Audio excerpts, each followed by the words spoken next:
Ndodhem në Rinas, në fakt ashtu ku shumë tifoz kuqëzi po presin kombëtare, ndërkohë pranë meje është edhe babai i lojtarit të kombëtares Myrto Ozuni.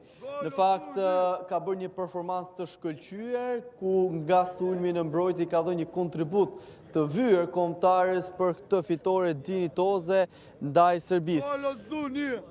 Babai Ozunit, një ndeshje fantastike djalit tuaj. Si e keni përjetuar edhe gjithë takimin ndaj Serbisë? Radhë parë ishte, çdo ndeshje tjetër që do ishte, fillu ishte kaq të kënaqur, kaq të gëzuar, po ndeshja e sotme është qershia mbi tort. Si mund të themi se e kemi rrahur Serbinë, edhe kemi rrahur tokën e tyre. Dhe ky është gëzimi 2 fish, 3 fish, nuk kemi emocione ta përshkruajmë kjo ndeshje e sotme. Ozuni ishte energjik në fushën lojës, frymëzimi ndoshta edhe për shkak të ndeshjes që kishte edhe me Serbinë, pra kishte 2 fish entuziazëm. Si e pa djalin në fushën e blerë? Ozuni, për kombëtarin me shpirtin. Ozuni është brymosur me atë për kombëtaren. Edhe sot, jo të shpirti, po edhe shku të viste në fushë, sot ishte i betuar. Mori dhe vlerësime nga Silvinjo, nga trajneri.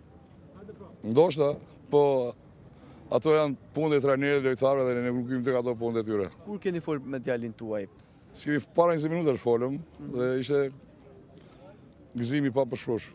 Kjo fitore e sotme, pavarësisht kontributit djalit tim, po ishte i gjithë grupi. Sa krenar ndihesh sot për djalin? Krenar më ka bërë jashtëmase, kanë sa kjo e sotme është kalon gjitha kufit, kalon gjitha limitet. Një mesazh për gjithë tifozat kuqëzi.